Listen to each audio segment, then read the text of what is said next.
Aku masih ingat jelas hari itu. Tubuhku masih lemah setelah melahirkan. Jahitanku masih terasa nyeri. Tanganku gemetar saat menggendong bayi kami yang bahkan belum genap sehari melihat dunia. Tapi di saat aku berharap suamiku akan menjemput dan membawaku pulang dengan nyaman, dia malah melempar uang 50.000 ke wajahku. Lalu mengatakan sesuatu yang sampai sekarang masih membuat dadaku sesak jika mengingatnya.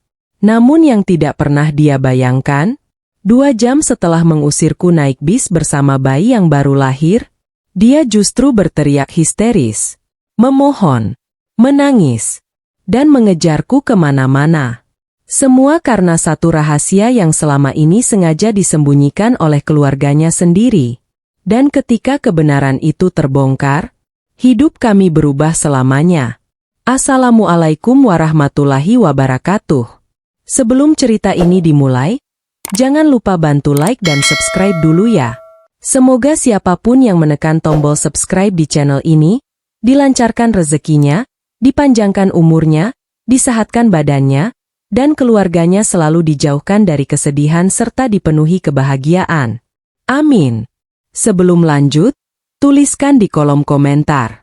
Kalian menonton dari kota mana? Dan satu lagi, kalau kalian berada di posisi aku nanti, apa kalian akan memaafkan suami seperti ini? Tulis pendapat kalian ya. Sekarang mari kita mulai ceritanya. Hari yang seharusnya paling bahagia. Hari itu seharusnya menjadi hari paling bahagia dalam hidupku.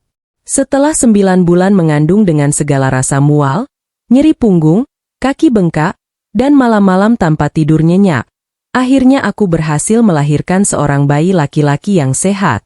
Tangis pertamanya masih terngiang jelas di telingaku.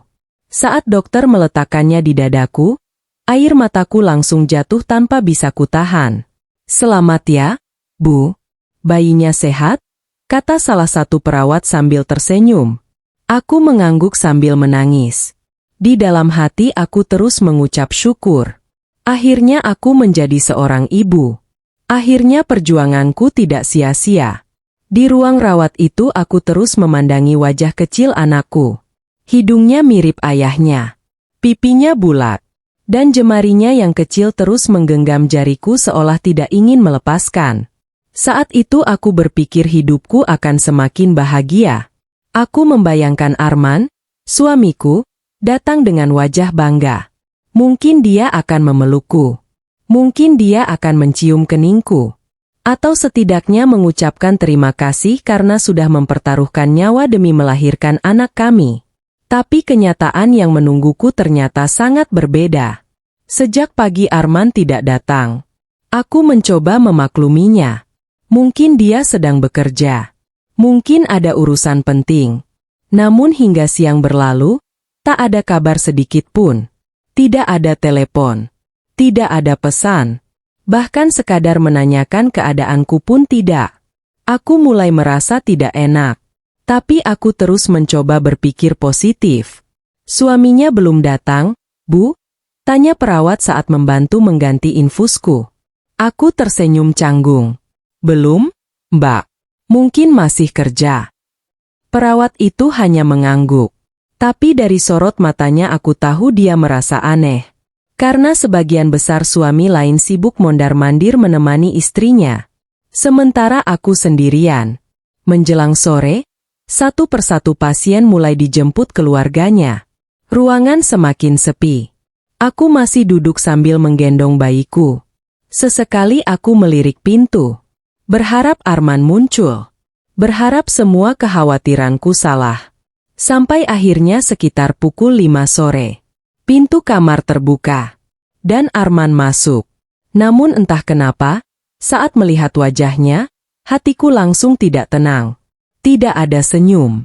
Tidak ada ekspresi bahagia. Tidak ada rasa haru karena baru saja menjadi seorang ayah. Wajahnya justru terlihat kesal. Seolah kedatangannya ke rumah sakit adalah sebuah beban. Aku mencoba tersenyum. "Mas." Dia tidak menjawab. Tatapannya malah menyapu seluruh ruangan. Lalu berhenti pada koper kecil di samping tempat tidurku. "Udah selesai." Aku terdiam beberapa detik. Nada bicaranya terdengar dingin. Sangat dingin. Iya, Mas. Dokter bilang aku boleh pulang hari ini. Bukannya senang, dia malah menghela napas panjang. Seolah aku baru saja menyampaikan kabar buruk. Aku mulai merasa ada sesuatu yang tidak beres. Tapi aku masih mencoba bersikap baik. Makasih ya udah datang. Arman malah mengeluarkan ponselnya. Tidak menjawab ucapanku sama sekali. Aku menelan ludah. Dadaku mulai terasa sesak. Namun aku tetap berusaha berpikir positif. Sampai akhirnya aku memberanikan diri bertanya, "Mas, mobil diparkir di mana?" Aku pikir itu pertanyaan biasa. Karena kami memang memiliki mobil keluarga. Mobil yang selama ini sering dipakai Arman bekerja. Tapi detik berikutnya, Arman justru tertawa sinis. Tatapan matanya berubah tajam. Dan jawaban yang keluar dari mulutnya membuat seluruh tubuhku membeku. Aku nggak bawa mobil. Aku mengernyit. Loh? Terus kita pulangnya gimana? Dia memasukkan tangan ke sakunya. Lalu mengeluarkan selembar uang 50 ribuan. Dan tanpa peringatan, dia melemparkannya begitu saja ke atas kasur. Tepat di depan wajahku. Naik bis aja. Aku langsung terpaku.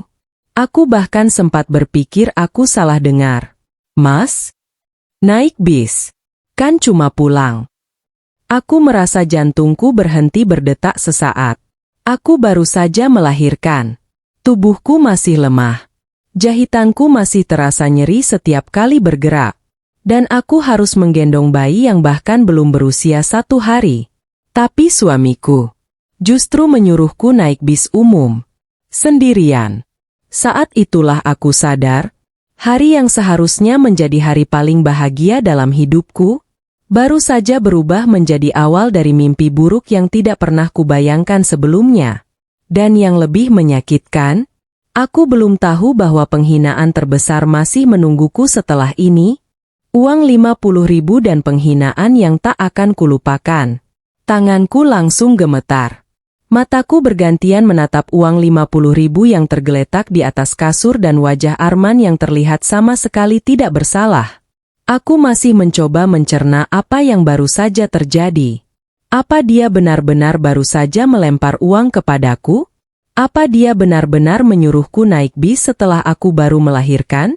Mas, aku baru habis operasi. Suaraku pelan. Hampir tidak terdengar. Bukan karena aku takut, tapi karena hatiku terlalu sakit untuk berbicara. Namun Arman malah mendecak kesal. Lalu kenapa?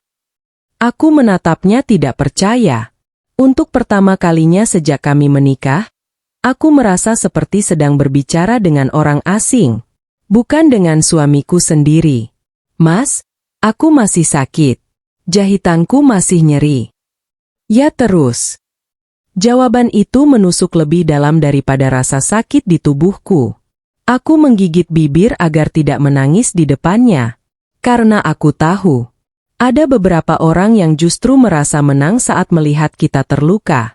Dan saat itu Arman terlihat seperti salah satunya. Mas, aku bawa bayi.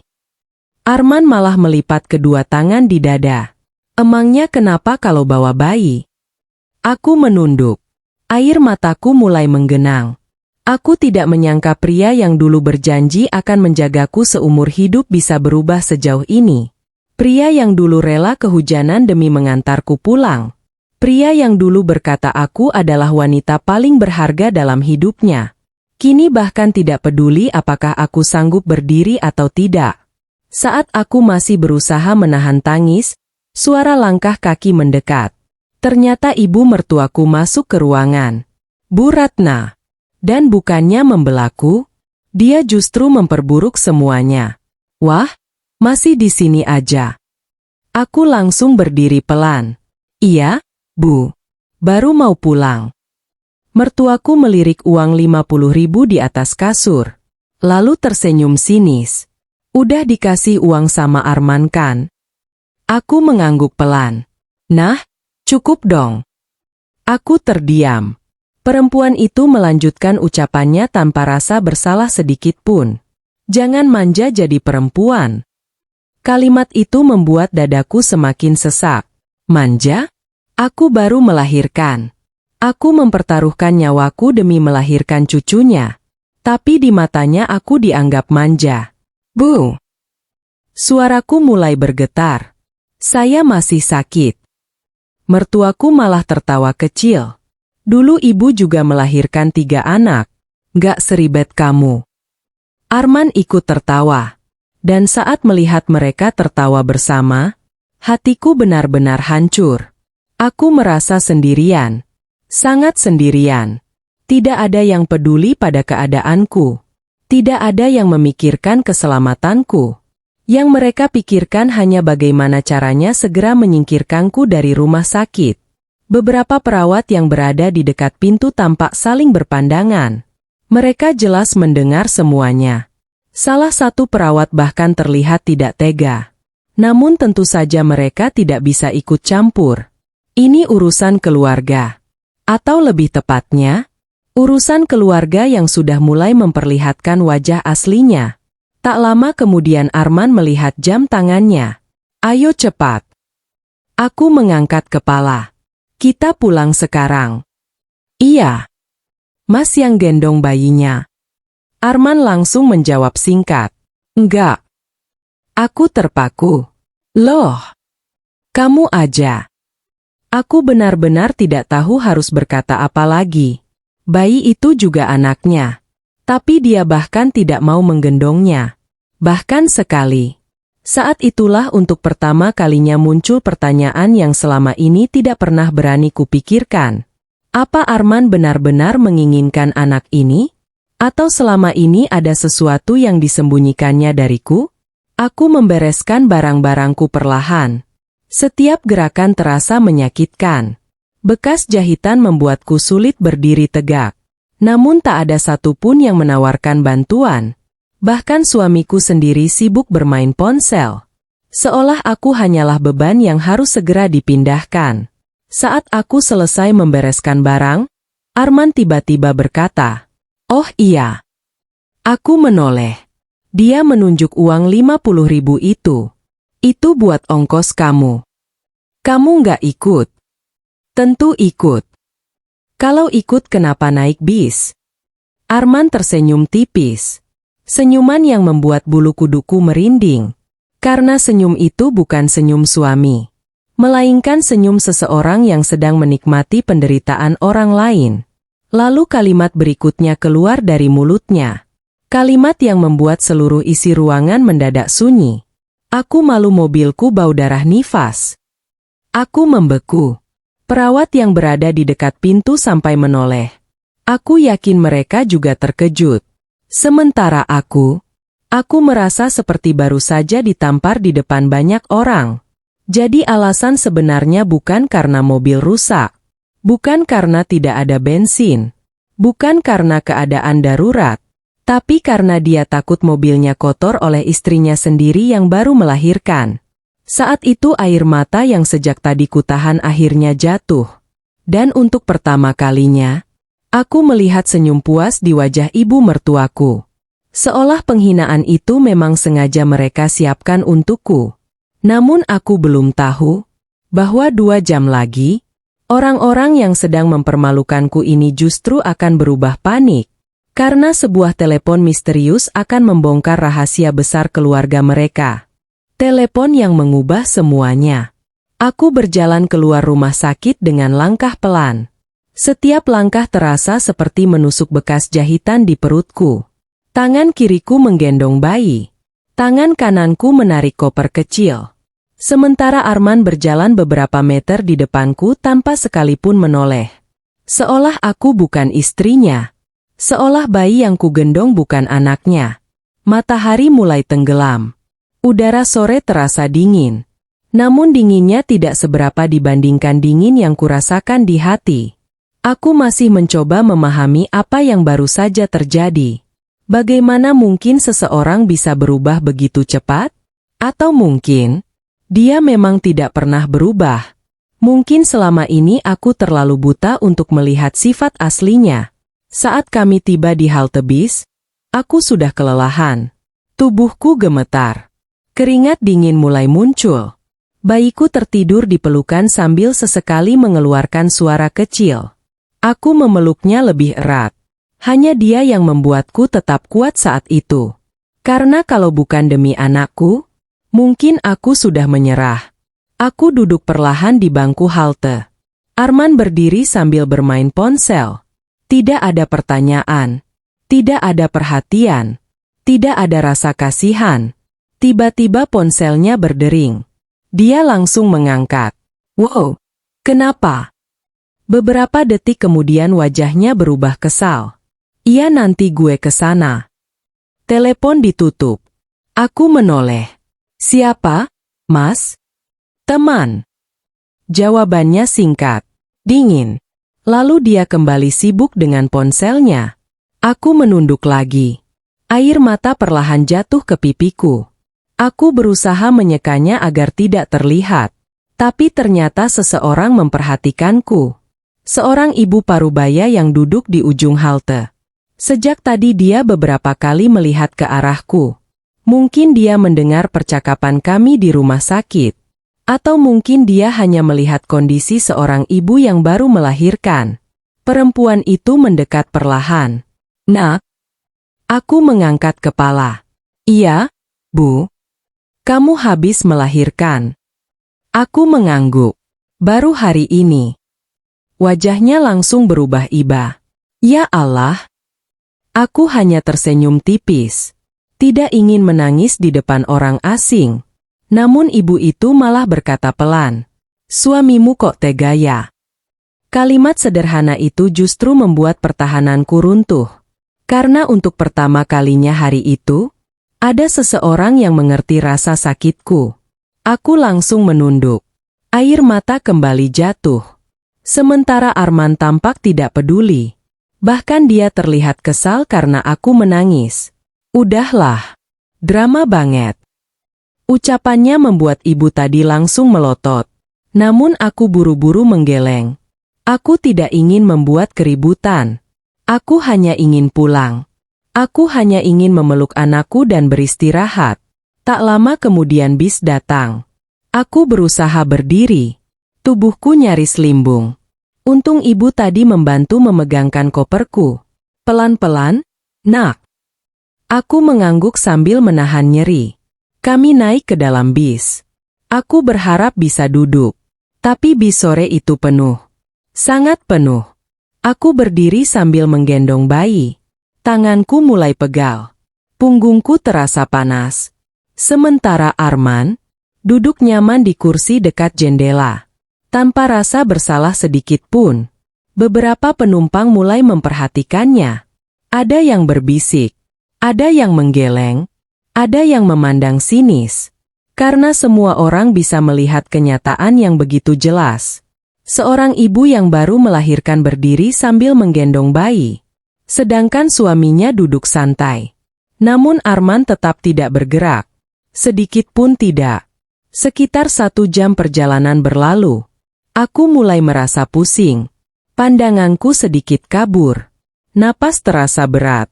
Saat itulah ponsel Arman kembali berdering. Awalnya dia terlihat biasa saja. Namun beberapa detik setelah menerima telepon itu, wajahnya langsung pucat.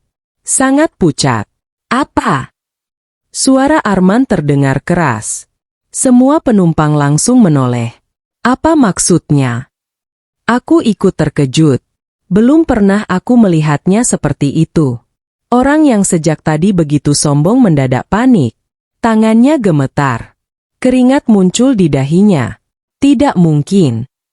Dia berdiri mendadak. Matanya membesar. Jangan bohong sama saya.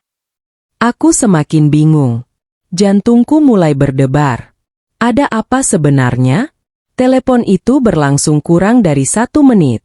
Namun ketika selesai, Arman tampak seperti orang yang baru kehilangan segalanya. Dia menoleh ke arahku. Tatapannya berbeda. Sangat berbeda. Untuk pertama kalinya hari itu, Aku melihat ketakutan di matanya. Ketakutan yang luar biasa besar. Lalu dengan suara bergetar dia berkata, "Nisa." Aku mengernyit. Ada apa? Namun jawaban yang keluar dari mulutnya membuat seluruh tubuhku membeku. Kita harus turun sekarang. Apa? Kita harus turun sekarang juga. Kenapa? Arman terlihat hampir menangis. Dan saat itulah aku sadar. Telepon tadi membawa kabar yang sangat besar. Kabar yang mampu membuat seorang pria kejam seperti Arman mendadak kehilangan seluruh kesombongannya. Tapi aku sama sekali belum tahu bahwa kabar itu ternyata berkaitan langsung dengan kelahiranku, dengan ayahku, dan dengan rahasia yang selama ini disembunyikan mertuaku sejak hari pertama aku menikah dengan Arman. Rahasia yang mulai terbongkar. Aku menatap Arman dengan bingung. Selama perjalanan tadi, dia begitu dingin, begitu kejam. Bahkan saat aku hampir pingsan karena kelelahan, dia sama sekali tidak peduli. Tapi sekarang, wajahnya pucat seperti mayat. Tangannya gemetar. Dan matanya terus menatapku seolah aku adalah satu-satunya orang yang bisa menyelamatkannya. "Nisa, ayo turun sekarang." Suaranya terdengar panik. Aku mengernyit. Memangnya ada apa? "Ayo turun dulu." "Mas, jelaskan dulu." Namun Arman justru meraih koperku. Gerakannya terburu-buru. Sampai beberapa penumpang ikut memperhatikan. "Ayo cepat." Aku mulai kesal. Sejak tadi aku diperlakukan seperti sampah. Sekarang tiba-tiba dia menyuruhku ikut tanpa penjelasan? Tidak. Arman langsung membelalak. "Apa?"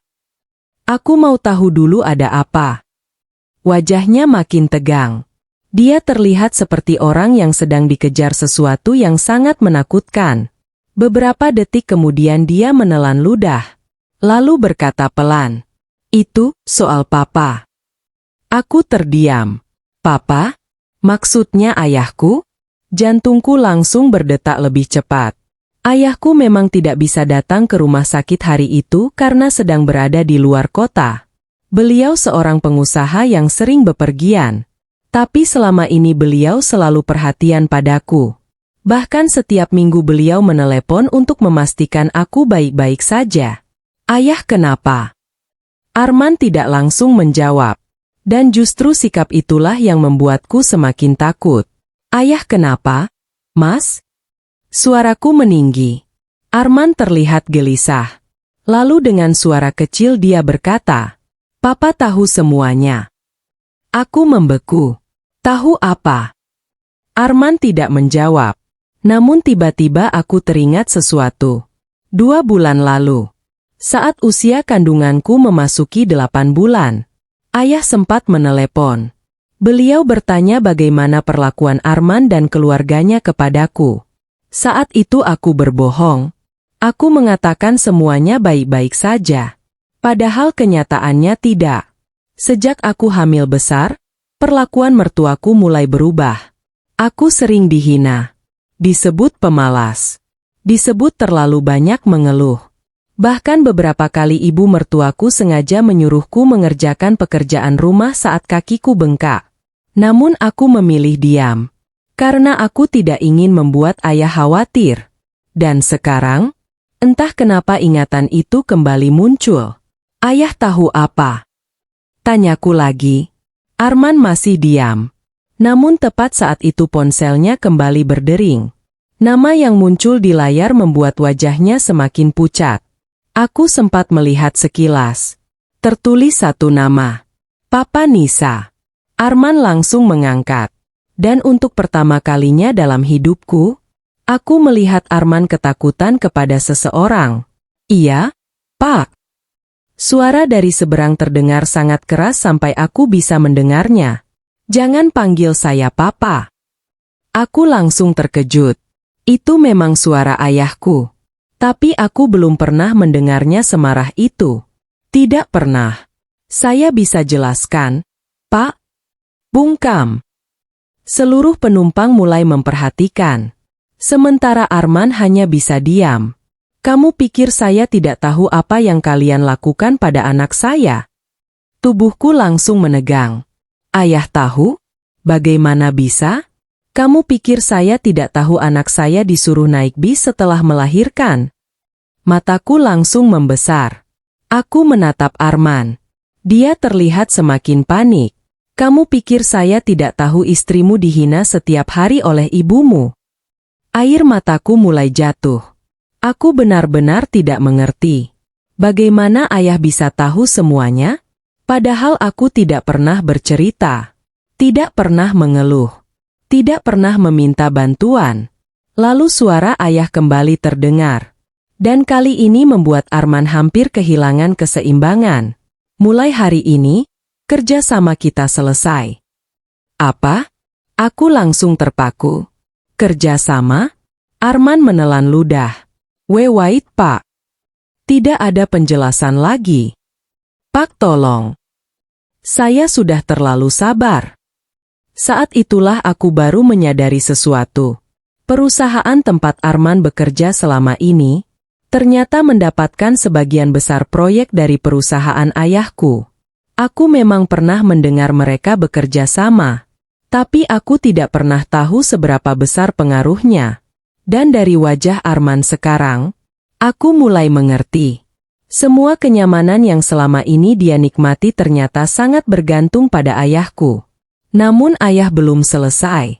Kalimat berikutnya membuat Arman hampir menangis di tempat. Besok pagi semua kontrak dibatalkan. Pak, jangan. Dan satu hal lagi. Arman membeku. Suasana di dalam bis mendadak terasa sangat sunyi. Bahkan aku ikut menahan napas. Karena suara ayah terdengar jauh lebih dingin dari sebelumnya. Saya juga sudah mengirim seseorang untuk menjemput Nisa dan cucu saya. Jantungku berdetak keras. Menjemput? Maksud ayah apa? Namun aku belum tahu bahwa beberapa menit lagi, sebuah mobil mewah akan berhenti di depan bis yang kami tumpangi. Dan kedatangan orang di dalam mobil itu akan membuat ibu mertuaku histeris ketakutan. Mobil hitam itu datang menjemputku. Aku masih terpaku setelah mendengar percakapan antara Arman dan ayahku. Dadaku naik turun. Pikiranku kacau. Aku tidak pernah menyangka ayah mengetahui semua yang selama ini kusembunyikan. Selama berbulan-bulan aku memilih diam. Aku tidak pernah menceritakan penghinaan dari ibu mertuaku. Aku tidak pernah menceritakan bagaimana Arman mulai berubah setelah mengetahui aku hamil. Aku tidak pernah menceritakan bagaimana aku sering menangis sendirian di kamar mandi agar tidak ada yang melihat. Aku ingin menjaga rumah tanggaku. Aku ingin menjadi istri yang sabar. Aku percaya semua masalah bisa diperbaiki.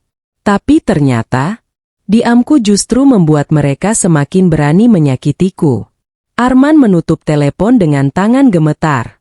Wajahnya sudah tidak lagi terlihat sombong. Tidak lagi terlihat angkuh.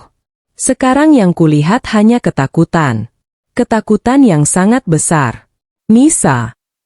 Aku menatapnya datar. Untuk pertama kalinya sejak menikah, aku tidak merasa kasihan padanya. Apa? Aku bisa jelaskan semuanya. Aku tertawa kecil. Tawa yang bahkan terdengar asing di telingaku sendiri. Jelaskan apa? Arman membuka mulut. Namun tidak ada kata yang keluar. Karena memang tidak ada yang bisa dijelaskan. Apa yang kulalui selama ini terlalu jelas. Terlalu nyata. Terlalu menyakitkan. Tak lama kemudian bis berhenti di lampu merah. Saat itulah sebuah mobil hitam mewah tiba-tiba berhenti tepat di depan bis. Mobil itu sangat mencolok, mengkilap, dengan plat nomor yang langsung kukenal. Jantungku langsung berdebar. Mobil itu milik ayah. Beberapa detik kemudian pintunya terbuka. Seorang pria berusia sekitar 50 tahun turun dengan cepat. Namanya Pak Surya. Tangan kanan ayah yang sudah bekerja bersama keluarga kami selama puluhan tahun. Aku mengenalnya sejak kecil. Dan saat melihat wajahnya, entah kenapa air mataku langsung jatuh. Karena tiba-tiba aku merasa aman. Sangat aman. Pak Surya naik ke dalam bis. Tatapannya langsung mencari ke segala arah. Lalu berhenti padaku. "Neng Nisa." Suaranya bergetar. Aku menggigit bibir. Air mata semakin deras mengalir. Pak Surya langsung berjalan menghampiri. Saat melihat kondisiku, wajahnya berubah. Matanya memerah. "Neng." Aku tidak sanggup menjawab. Aku hanya mengangguk pelan. Pria itu lalu melihat bayi di pelukanku. Kemudian menatap Arman. Dan seketika ekspresinya berubah dingin. Sangat dingin. Jadi benar. Arman menelan ludah. "Pak Surya, saya bisa jelaskan." "Diam." Jawaban itu membuat seluruh penumpang terdiam. Arman yang biasanya selalu merasa paling hebat mendadak tidak berani melawan. Pak Surya menggeleng pelan. "Saya ikut membesarkan Neng Nisa sejak kecil." Suaranya mulai berat. "Dan hari ini saya melihat dia berdiri di bis setelah baru melahirkan." Arman tidak mampu berkata apa-apa. "Apa kamu tidak punya hati?" Kalimat itu membuat beberapa penumpang langsung mengangguk setuju. Karena sejak tadi mereka juga melihat semuanya. Aku melihat wajah Arman mulai memerah. Tapi kali ini bukan karena marah. Melainkan malu. Sangat malu. Namun rasa maluku tidak cukup untuk menghapus semua luka yang sudah dia berikan. Pak Surya kemudian mengambil koperku. Lalu berkata lembut, "Ayo, Neng, kita pulang." Aku mengangguk. Pelan-pelan aku berdiri. Tubuhku masih lemah. Namun kali ini aku merasa lebih kuat. Karena akhirnya ada seseorang yang berada di pihakku. Saat aku hendak turun dari bis, tiba-tiba Arman memegang lenganku. "Nisa, tunggu." Aku menoleh. Matanya mulai berkaca-kaca. "Aku minta maaf." Aku langsung terdiam. Bukan karena terharu, tapi karena aku tahu. Permintaan maaf itu datang bukan karena dia menyesal, melainkan karena dia takut kehilangan semuanya. Takut kehilangan proyek. Takut kehilangan uang. Takut kehilangan kenyamanan hidupnya. Bukan takut kehilangan aku. Dan aku bisa merasakannya dengan sangat jelas. "Aku janji akan berubah," katanya lagi. Aku menatap wajahnya beberapa detik. Lalu perlahan melepaskan tangannya. "Kalau ayahku tidak tahu hari ini." Suaraku mulai bergetar. "Apakah kamu tetap akan minta maaf?" Arman membeku. Dan diamnya sudah menjadi jawaban. Air mata kembali jatuh dari mataku. Bukan karena sedih, melainkan karena akhirnya aku melihat kenyataan yang selama ini tidak mau kuakui. Bahwa orang yang paling menyakitiku bukanlah orang asing, melainkan suamiku sendiri. Aku pun turun dari bis. Namun saat kakiku menyentuh jalanan, ponsel Pak Surya tiba-tiba berdering. Ia mengangkatnya. Wajahnya yang tadi tenang langsung berubah tegang. Sangat tegang. "Apa?" Jantungku langsung berdebar. Astagfirullah. Pak Surya menoleh ke arahku. Wajahnya pucat. "Neng, ada apa?" Ia menelan ludah. Lalu mengatakan sesuatu yang membuat dunia di sekelilingku terasa berhenti berputar. "Sekarang juga kita harus ke rumah." "Kenapa?" Pak Surya terlihat ragu. Namun akhirnya ia berkata, "Ibu mertua Neng baru saja membuka brankas keluarga." Aku mengernyit. "Brankas? Maksudnya?" Pak Surya menatapku dalam-dalam. Lalu mengucapkan kalimat yang membuat Arman langsung terduduk lemas di pinggir jalan. Rahasia yang mereka sembunyikan selama bertahun-tahun akhirnya terbongkar. Isi brankas yang membuat Arman hancur. Aku langsung menatap Pak Surya dengan bingung. Jantungku berdetak semakin cepat. Rahasia apa? Namun Pak Surya tidak langsung menjawab. Ia justru memintaku masuk ke mobil terlebih dahulu. "Neng, kita bicara di rumah saja." "Tapi sebenarnya ada apa?" Pak Surya terlihat ragu. Seolah informasi itu terlalu berat untuk disampaikan di pinggir jalan. Sementara di belakangku, Arman masih terduduk lemas. Wajahnya pucat. Keringat membasahi dahinya.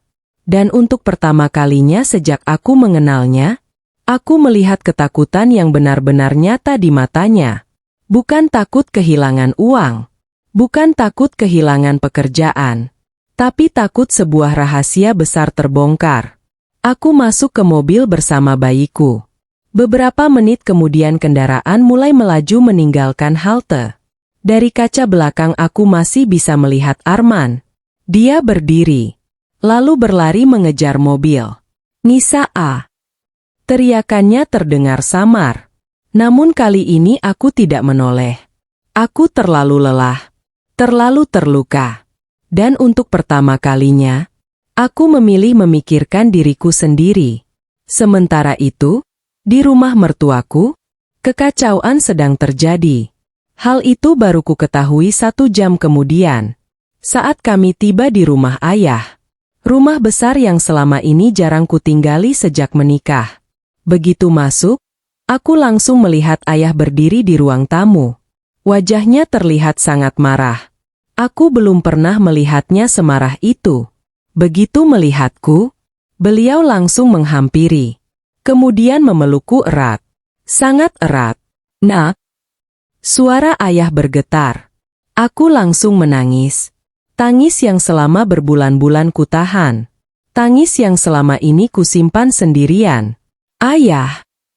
Aku tidak bisa berkata apa-apa lagi. Aku hanya menangis di pelukannya. Dan ayah membiarkanku menangis sampai puas. Beberapa menit kemudian, saat emosiku mulai sedikit tenang, ayah duduk di hadapanku. Lalu berkata, "Sekarang sudah saatnya kamu tahu semuanya." Aku mengusap air mata.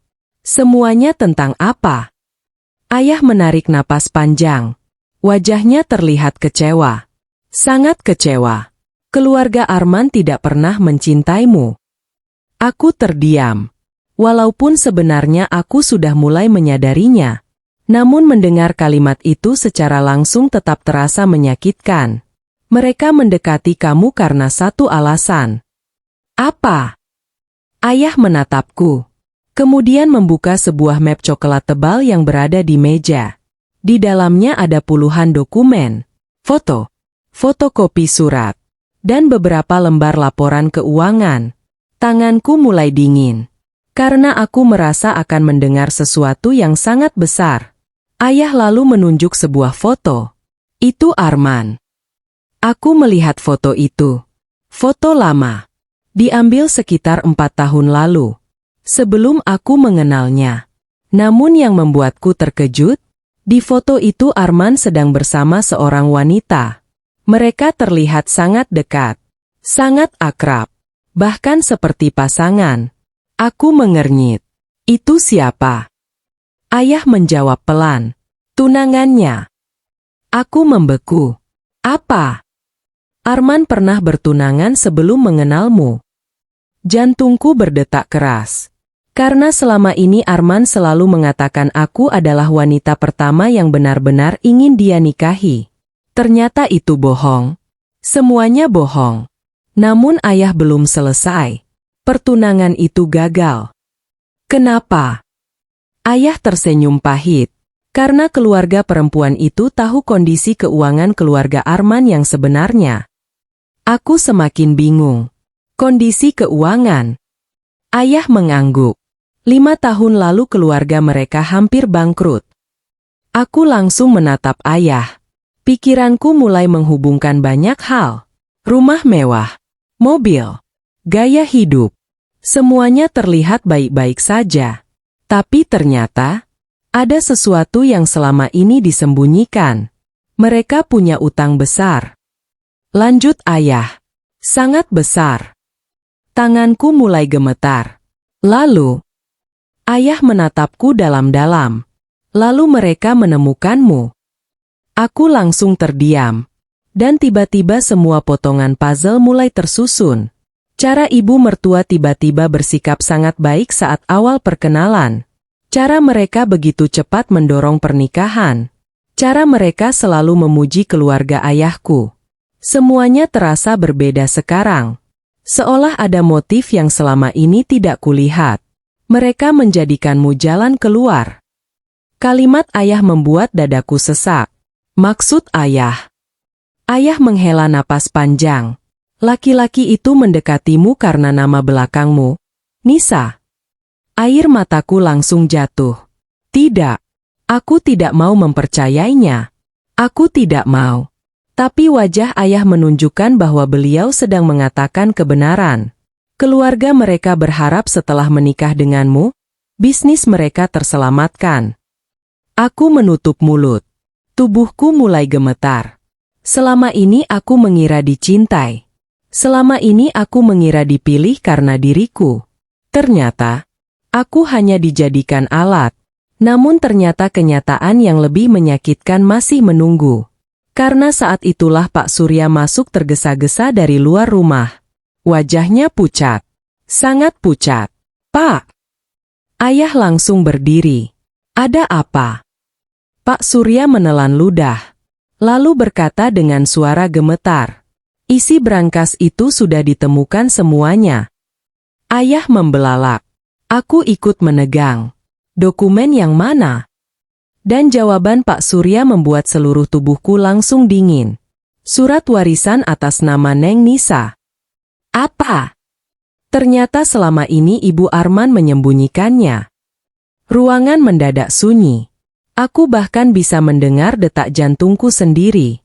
Karena aku sama sekali tidak tahu bahwa ada warisan bernilai miliaran rupiah yang seharusnya menjadi hakku. Dan seseorang telah mencurinya selama bertahun-tahun. Warisan yang dicuri secara diam-diam. Apa maksudnya warisan atas nama saya? Suaraku hampir tidak keluar. Tanganku langsung dingin. Dadaku terasa sesak. Seumur hidupku, aku tidak pernah mendengar soal warisan yang disembunyikan. Tidak pernah. Ayah menatap Pak Surya dengan wajah serius. Kamu yakin? Pak Surya mengangguk. Sangat yakin, Pak. Lalu ia meletakkan sebuah map tebal di atas meja. Map berwarna biru tua. Sudah terlihat kusam. Seolah disimpan bertahun-tahun. Apa itu? Tanyaku dengan suara pelan. Pak Surya menarik napas panjang. Sebelum meninggal, kakek Neng meninggalkan beberapa aset khusus atas nama Neng. Aku langsung membeku. Kakek, aku sangat dekat dengan beliau semasa kecil. Beliau selalu memanggilku, putri kecil. Beliau juga sering berkata bahwa aku adalah cucu kesayangannya.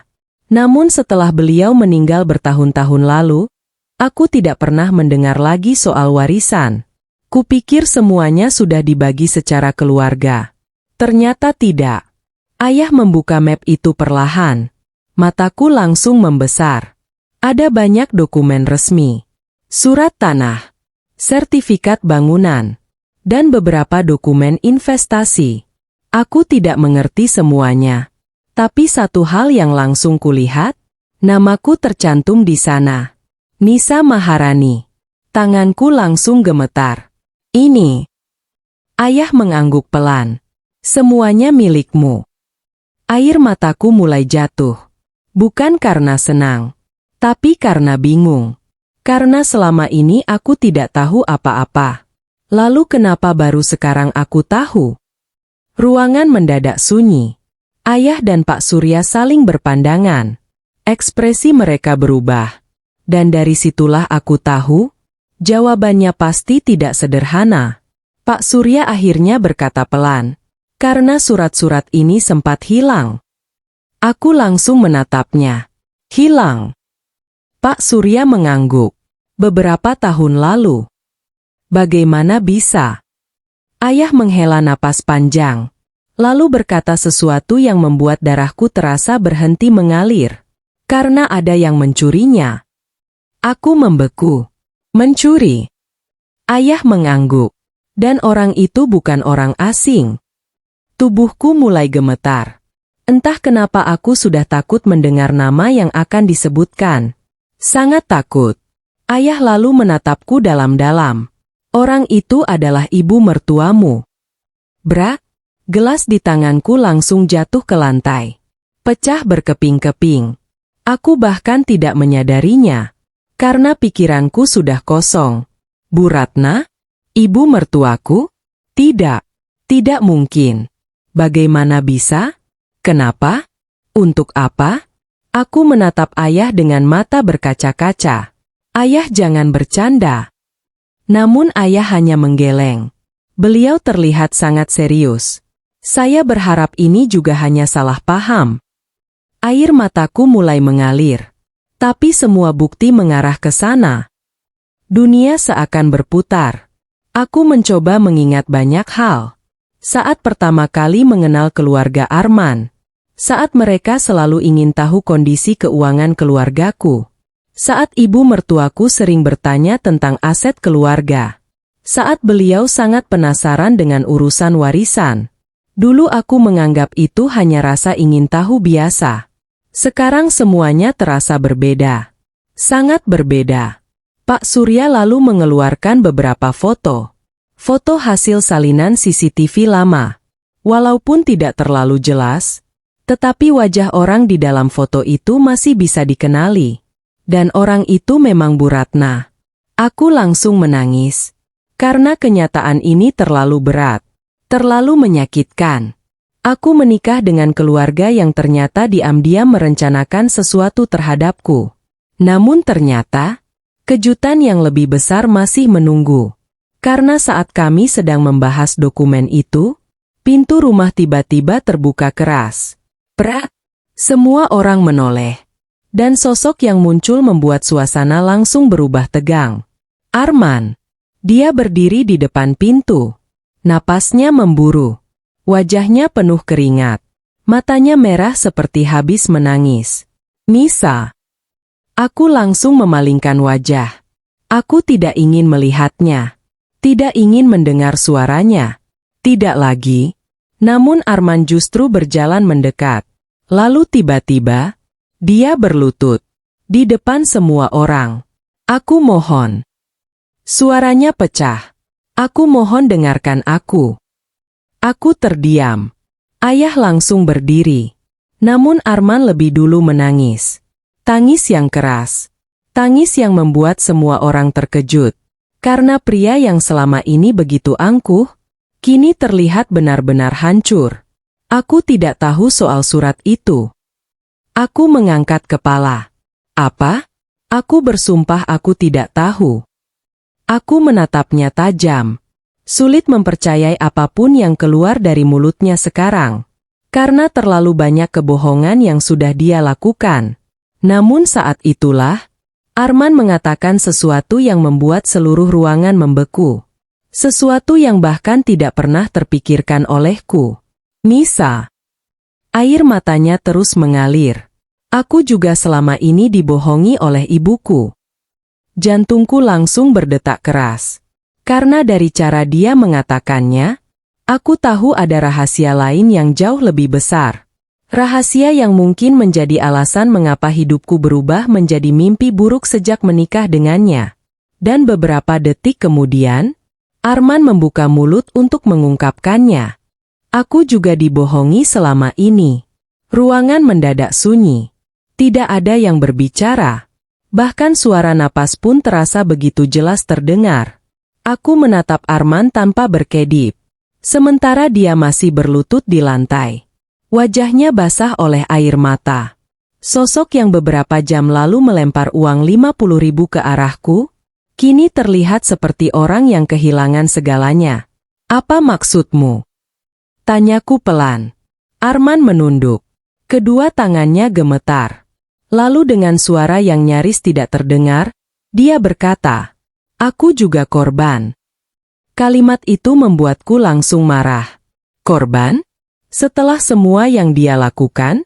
Setelah semua penghinaan yang kuterima?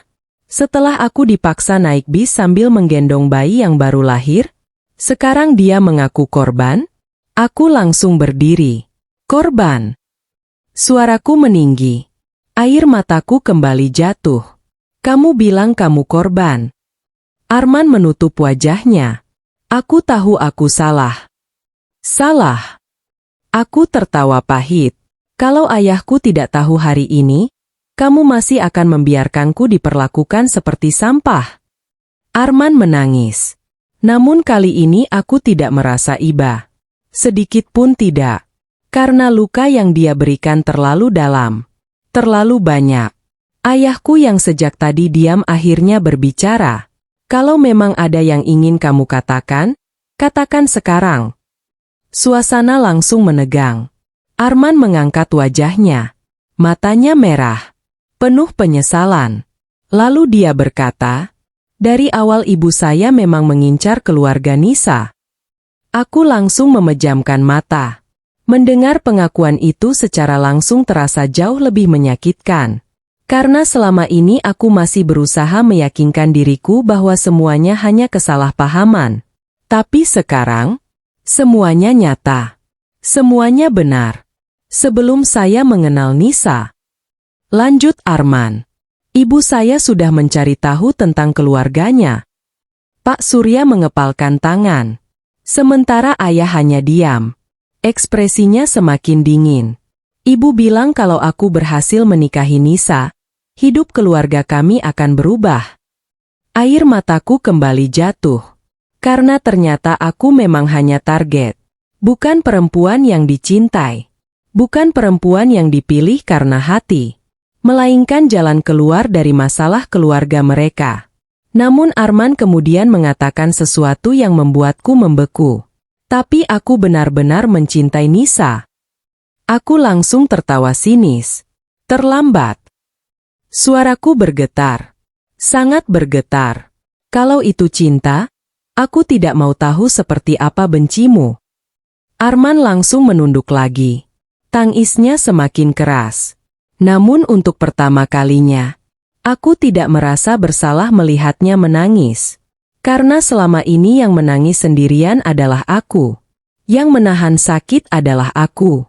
Yang dihina adalah aku. Yang dipermalukan adalah aku. Dan tidak ada satu orang pun yang peduli. Lalu Arman kembali berbicara. Ada satu hal lagi yang harus kamu tahu. Aku mengernyit.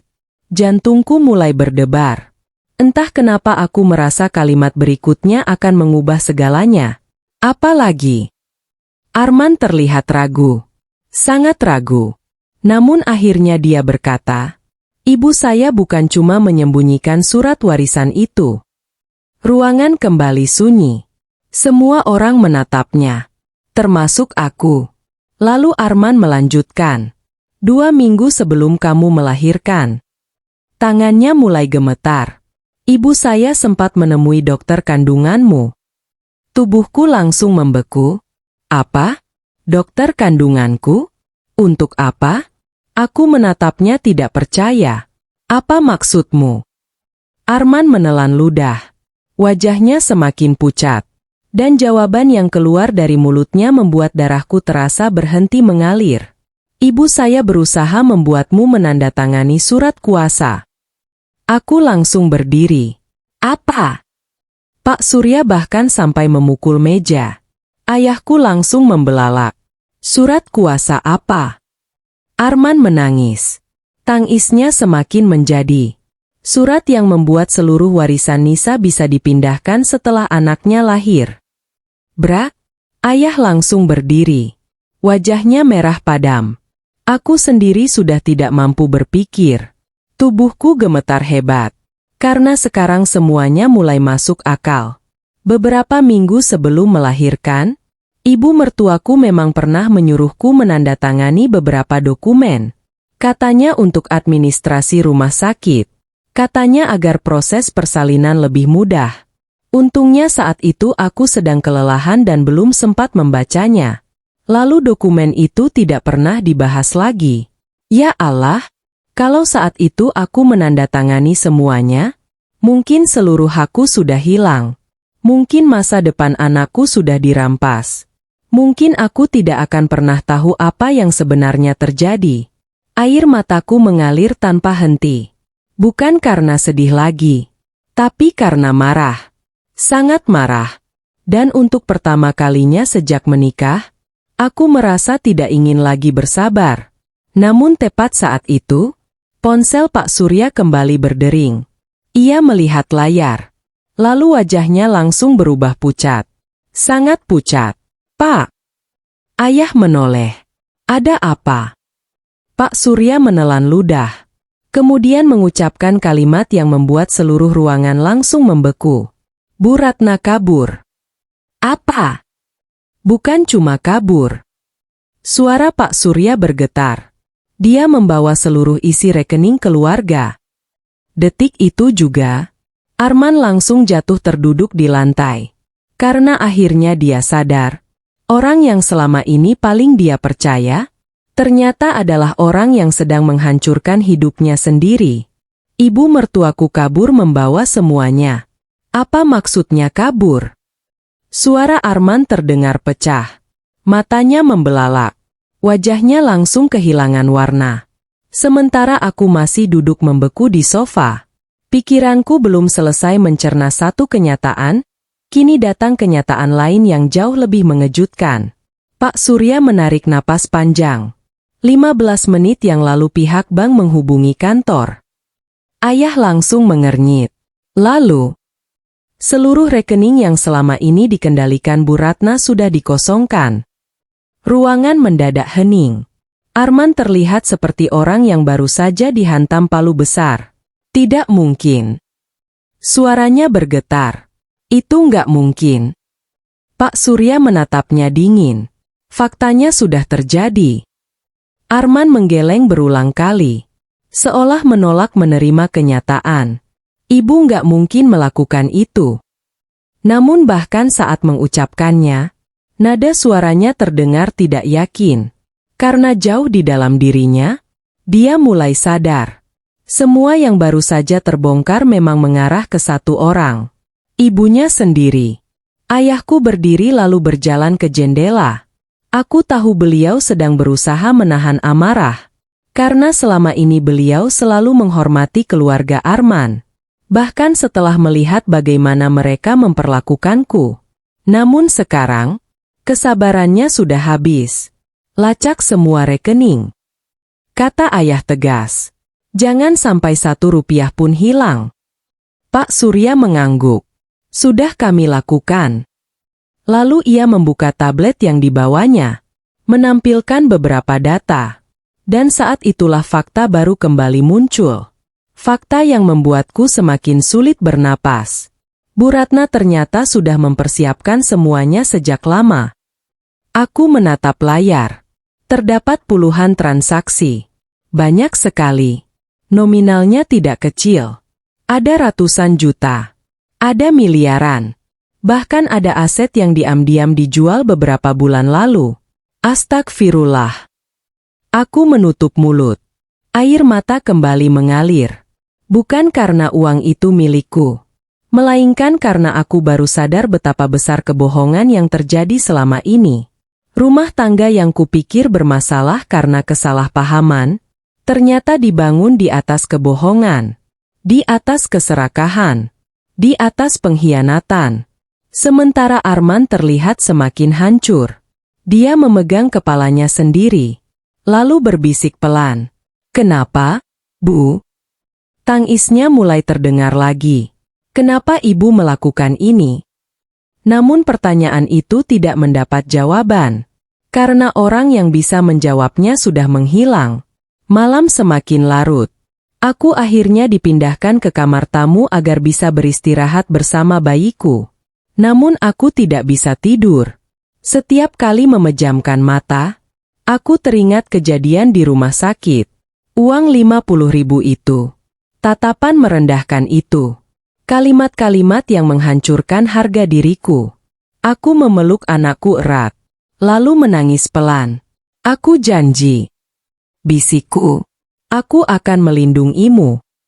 Karena sekarang aku sadar, tidak semua orang yang menyebut dirinya keluarga benar-benar layak disebut keluarga. Kadang, orang yang paling berbahaya justru duduk di meja makan yang sama dengan kita. Aku baru saja hendak memejamkan mata ketika ponselku bergetar. Nomor tidak dikenal. Aku ragu mengangkatnya. Namun entah kenapa aku merasa harus menjawab. Halo. Beberapa detik tidak ada suara. Lalu, aku mendengar tangisan. Tangisan seorang perempuan. Aku langsung menegang. Karena aku mengenali suara itu. Bu Ratna. Ibu mertuaku. Nisa. Suaranya terdengar panik. Sangat panik. Aku langsung duduk tegak. Ada apa? Tangisnya semakin keras. Nisa, tolong ibu. Aku mengernyit. Untuk pertama kalinya sejak mengenalnya, aku mendengar perempuan itu terdengar ketakutan. Sangat ketakutan. Ibu di mana? Namun Bu Ratna justru berkata sesuatu yang membuat darahku langsung dingin. Mereka mengejar ibu. Jantungku langsung berdebar. Mereka siapa? Tangisnya semakin keras. Dan jawaban yang keluar dari mulutnya membuat seluruh tubuhku membeku. Orang-orang yang selama ini memberi pinjaman pada keluarga kami. Aku langsung menatap kosong ke depan. Karena perlahan aku mulai mengerti. Utang keluarga Arman ternyata jauh lebih besar daripada yang kami kira. Jauh lebih berbahaya. Dan mungkin, rahasia tergelap keluarga itu baru saja akan terbongkar. Sebelum telepon terputus, Bu Ratna sempat berteriak histeris. Lalu terdengar suara benturan keras. Prak! Setelah itu, sambungan mati. Dan nomor itu tidak bisa dihubungi lagi. Aku membeku. Sementara di luar kamar, aku mendengar suara langkah kaki Arman berlari mendekat. Karena tanpa dia tahu, telepon dari ibunya barusan akan membuka rahasia yang selama ini bahkan tidak pernah dia ketahui. Rahasia yang bisa membuat keluarganya benar-benar runtuh. Utang gelap yang disembunyikan selama ini. Aku masih memegang ponsel itu. Tanganku gemetar. Napas terasa berat. Suara Bu Ratna yang menangis histeris masih terngiang jelas di telingaku. Mereka mengejar ibu. Kalimat itu terus berputar di kepalaku. Sementara sambungan telepon sudah terputus. Aku mencoba menelepon kembali. Sekali, 2 kali, 3 kali. Tetap tidak tersambung. Nomornya tidak aktif. Seolah ponsel itu sengaja dimatikan. Atau, terjadi sesuatu yang jauh lebih buruk. Prak! Pintu kamar mendadak terbuka. Arman masuk dengan wajah panik. Ada telepon dari ibu. Aku menatapnya. Bagaimana kamu tahu? Aku dengar suaranya. Napas Arman memburu. Dia terlihat sangat gelisah. Aku belum pernah melihatnya setakut ini. Biasanya dia selalu merasa bisa mengendalikan keadaan. Namun malam itu, dia tampak seperti anak kecil yang kehilangan pegangan. Apa yang ibu bilang? Tanyanya cepat. Aku ragu beberapa detik. Namun akhirnya aku menceritakan semuanya. Tentang tangisan. Tentang orang-orang yang mengejar. Tentang teriakan terakhir sebelum telepon terputus. Semakin lama aku bercerita, semakin pucat wajah Arman. Sampai akhirnya dia terduduk lemas di kursi. Ya Tuhan! Aku mulai merasa ada sesuatu yang belum ku ketahui. Sesuatu yang selama ini disembunyikan. Mas!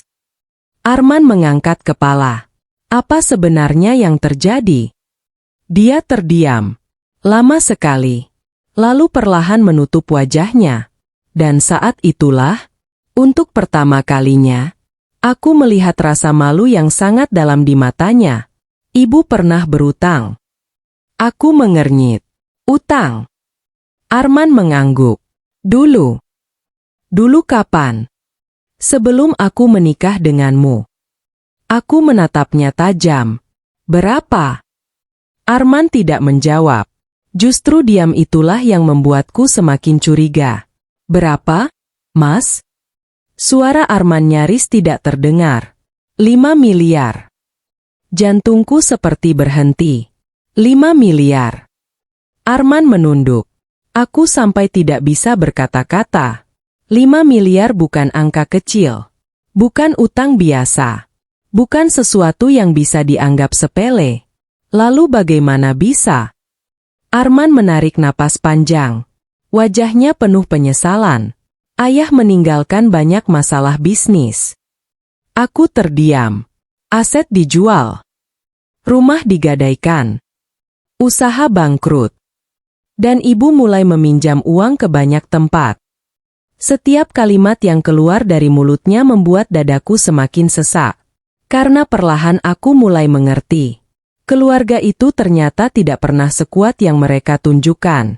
Mereka hanya pandai menyembunyikan kenyataan. Sangat pandai. Tapi itu belum yang terburuk. Katanya lagi. Aku langsung menegang. Belum yang terburuk? Lalu apa lagi? Arman menatap lantai. Dan kalimat berikutnya membuat seluruh tubuhku dingin. Ada sebagian pinjaman yang bukan dari bank. Aku membeku. Bukan dari bank. Arman mengangguk pelan. Dari rentenir. Ruangan terasa semakin sunyi. Aku bisa mendengar detak jam di dinding. Bisa mendengar napasku sendiri. Dan entah kenapa, aku mulai merasa takut. Sangat takut. Karena biasanya, rentenir tidak akan berhenti begitu saja. Apalagi jika jumlahnya miliaran. Mereka masih menagih. Tanyaku. Arman mengangguk. Aku pikir semuanya sudah selesai. Ternyata tidak. Air mata mulai mengalir dari matanya. Dan untuk pertama kalinya, aku melihat penyesalan yang tampak tulus. Aku baru tahu minggu lalu. Katanya. Apa? Bahwa ibu masih punya utang yang belum dibayar. Aku langsung memejamkan mata. Kepalaku terasa pusing. Semakin banyak rahasia yang muncul. Semakin banyak kebohongan yang terbongkar. Dan semuanya selalu berujung pada satu nama. Bu Ratna. Namun beberapa menit kemudian, Pak Surya masuk ke kamar dengan langkah cepat. Wajahnya tegang. Sangat tegang. Ada kabar baru. Aku langsung berdiri. Apa?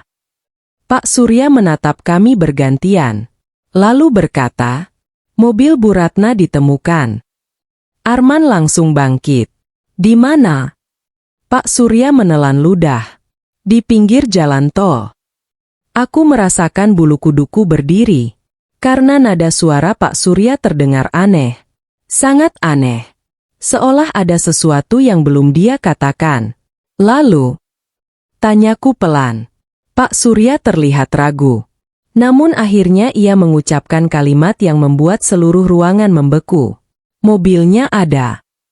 Tapi orangnya tidak ada. Apa? Aku langsung menatapnya. Maksudnya apa? Dan ada satu hal lagi. Jantungku berdetak keras. Pak Surya mengeluarkan sebuah amplop coklat. Kusam. Sedikit basah. Amplop ini ditemukan di kursi depan. Arman langsung mengambilnya. Tangannya gemetar. Lalu perlahan membuka amplop itu. Di dalamnya hanya ada satu lembar surat. Tulisan tangan. Tulisan Bu Ratna. Dan saat Arman membaca baris pertama surat itu, wajahnya langsung berubah. Air matanya jatuh seketika.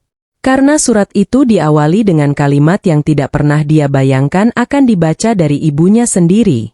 Arman, sebenarnya ada satu rahasia tentang kelahiranmu yang tidak pernah ibu ceritakan. Rahasia kelahiran Arman. Ruangan terasa hening. Tidak ada yang berani berbicara. Aku bisa melihat tangan Arman gemetar saat memegang surat itu. Matanya bergerak perlahan membaca setiap kalimat. Lalu tiba-tiba, air matanya jatuh.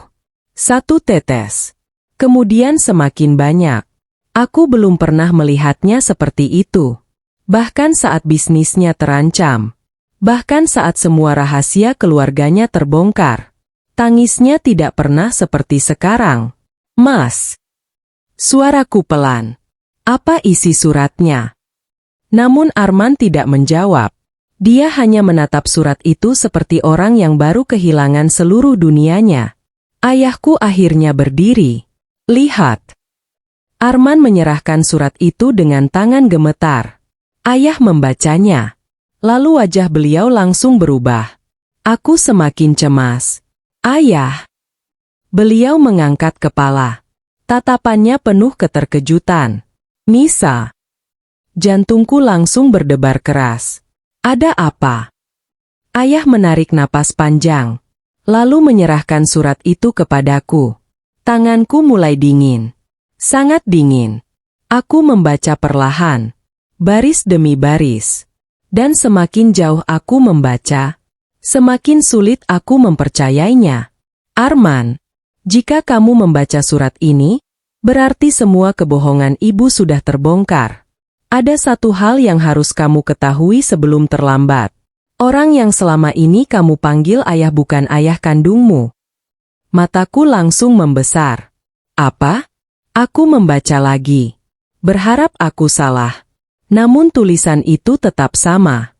Ayah kandungmu adalah seorang pria yang meninggalkan ibu saat kamu masih bayi. Pria yang membesarkanmu selama ini hanyalah orang baik yang bersedia menerima kita. Aku menutup mulut. Tidak percaya. Aku menoleh ke arah Arman. Dia menangis tanpa suara. Tatapannya kosong. Seperti orang yang kehilangan identitasnya. Aku. Suaranya pecah. Aku nggak pernah tahu. Aku bisa melihat rasa sakit di wajahnya. Dan untuk pertama kalinya malam itu, aku melihat luka yang bukan berasal dari kesalahannya. Karena tidak peduli seberapa marahnya aku, tidak ada anak yang pantas mengetahui hal seperti ini dengan cara seperti itu. Namun surat itu belum selesai. Masih ada bagian lain. Bagian yang jauh lebih mengejutkan. Aku melanjutkan membaca. Ibu melakukan banyak kesalahan. Ibu berbohong. Ibu mencuri. Ibu memanfaatkan Nisa. Tapi satu hal yang paling membuat ibu malu. Aku berhenti sejenak. Dadaku mulai terasa sesak.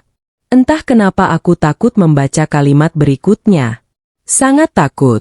Namun aku tetap melanjutkan. Dan detik berikutnya, seluruh tubuhku membeku. Sebenarnya Arman tidak pernah tahu rencana ibu sejak awal. Dia memang mencintai Nisa. Semua rencana itu datang dari ibu seorang diri. Aku langsung menatap Arman. Sementara dia menunduk sambil menangis. Air matanya terus jatuh ke lantai. Selama ini aku mengira mereka bekerja sama. Aku mengira semua penghinaan itu adalah bagian dari rencana besar keluarga mereka. Namun surat itu mengatakan sesuatu yang berbeda. Sesuatu yang membuat hatiku mulai bimbang. Apakah selama ini Arman memang dimanfaatkan oleh ibunya? Ataukah ini hanya kebohongan terakhir Bu Ratna? Aku tidak tahu. Dan justru itulah yang membuat semuanya semakin rumit. Tiba-tiba ponsel Pak Surya berdering. Semua orang langsung menoleh. Pak Surya mengangkat telepon. Beberapa detik kemudian, wajahnya berubah tegang. Sangat tegang. Apa? Dia berdiri. Apa kalian yakin?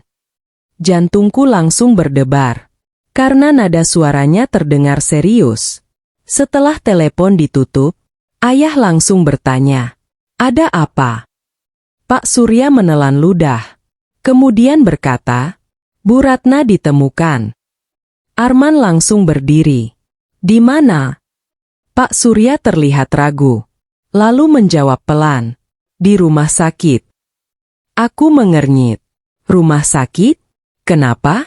Apa yang terjadi? Namun jawaban berikutnya membuat seluruh ruangan kembali membeku. Beliau mengalami serangan jantung. Arman langsung terduduk lagi. Wajahnya pucat. Sangat pucat. Meski marah. Meski kecewa. Tetap saja itu ibunya. Dan sekarang, nyawanya sedang berada di ujung tanduk. Namun ternyata itu belum kabar terburuk. Karena dokter yang menangani Bu Ratna baru saja menemukan sesuatu. Sesuatu yang selama ini sengaja disembunyikan dari seluruh keluarga. Sesuatu yang menjelaskan kenapa selama bertahun-tahun Bu Ratna begitu terobsesi pada uang. Begitu terobsesi pada warisan. Begitu takut kehilangan segalanya. Dan saat Pak Surya mengucapkannya, aku melihat wajah Arman benar-benar hancur. Dokter menemukan hasil pemeriksaan lama. Apa? Pak Surya menatap kami satu persatu. Lalu berkata pelan, Bu Ratna ternyata sudah mengidap penyakit serius selama bertahun-tahun. Penyakit yang disembunyikan selama ini. Ruangan terasa semakin sunyi. Tidak ada seorang pun yang berbicara. Aku menatap Pak Surya tanpa berkedip. Sementara Arman terlihat seperti kehilangan tenaga untuk berdiri. Penyakit apa? Tanya ayah dengan suara berat. Pak Surya menarik napas panjang. Lalu perlahan menjawab, kanker. Jantungku langsung berdebar keras. Arman membeku. Matanya membelalak. Apa? Suara itu nyaris tidak terdengar. Pak Surya mengangguk pelan. Dari hasil pemeriksaan lama yang ditemukan dokter. Arman menggeleng. Tidak mungkin. Ternyata beliau sudah mengetahui penyakit itu sejak 3 tahun lalu. Prak! Arman memukul meja. Air matanya langsung jatuh. Tidak mungkin. Namun semakin keras dia menyangkal, semakin terlihat bahwa dirinya sendiri mulai mempercayai kenyataan itu. Aku hanya duduk diam. Pikiranku bercampur aduk. Marah, kecewa, terluka. Tapi di saat yang sama, aku juga tidak bisa mengabaikan kenyataan bahwa Bu Ratna adalah manusia yang sedang sakit. Sakit yang mungkin selama ini dia tanggung sendirian. Kenapa dia tidak bilang? Tanya Arman sambil menangis. Pak Surya menatapnya. Laporan dokter menyebutkan beliau menolak menjalani pengobatan rutin. Kenapa? Tidak ada catatan pasti. Lalu kenapa dia menyembunyikannya? Pak Surya terdiam. Namun ayahku yang menjawab. Karena dia takut. Semua menoleh. Ayah berdiri perlahan. Lalu berkata, orang yang hidup dalam ketakutan sering melakukan hal-hal yang tidak masuk akal. Aku memandang ayah. Beliau melanjutkan. Mungkin awalnya dia takut mati. Mungkin dia takut miskin. Mungkin dia takut ditinggalkan. Tapi ketakutan itu akhirnya berubah menjadi keserakahan. Ruangan kembali hening. Karena apa yang dikatakan ayah terdengar sangat masuk akal. Ketakutan bisa mengubah manusia. Dan terkadang, mengubah mereka menjadi seseorang yang bahkan tidak mereka kenali lagi. 1 jam kemudian, kami tiba di rumah sakit tempat Bu Ratna dirawat. Sepanjang perjalanan tidak ada yang banyak bicara. Aku menggendong bayiku. Sementara Arman duduk di sampingku dengan wajah kosong. Seolah seluruh hidupnya sedang runtuh satu persatu. Saat sampai di rumah sakit, dokter langsung menemui kami. Wajahnya serius. Saya keluarga pasien. Kata Arman cepat. Dokter mengangguk. Pasien sudah sadar. Arman langsung berdiri. Benarkah? Tapi kondisinya masih lemah. Aku melihat matanya langsung berkaca-kaca. Bagaimanapun juga, itu tetap ibunya. Dan tidak ada anak yang siap kehilangan orang tuanya. Namun saat dokter hendak pergi, beliau tiba-tiba berhenti. Ada satu hal lagi. Semua langsung menoleh. Dokter membuka map medis. Lalu berkata, pasien terus menyebut satu nama sejak sadar. Siapa? Tanya Arman. Dokter menatapku. Kemudian menjawab pelan. Nisa. Aku membeku. Aku? Kenapa aku?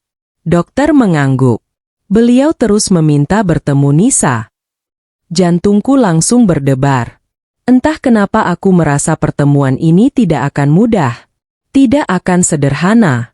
Karena terlalu banyak luka di antara kami. Terlalu banyak air mata. Terlalu banyak penghinaan yang belum sembuh. Namun beberapa menit kemudian, aku berdiri di depan ruang perawatan. Pintu putih itu terasa begitu berat. Di baliknya, ada perempuan yang menghancurkan rumah tanggaku. Perempuan yang menghina saat aku hamil. Perempuan yang mencuri hakku. Perempuan yang membuatku menangis berkali-kali. Tapi juga, perempuan yang sekarang sedang berjuang melawan penyakit dan penyesalannya sendiri. Tanganku perlahan menyentuh gagang pintu.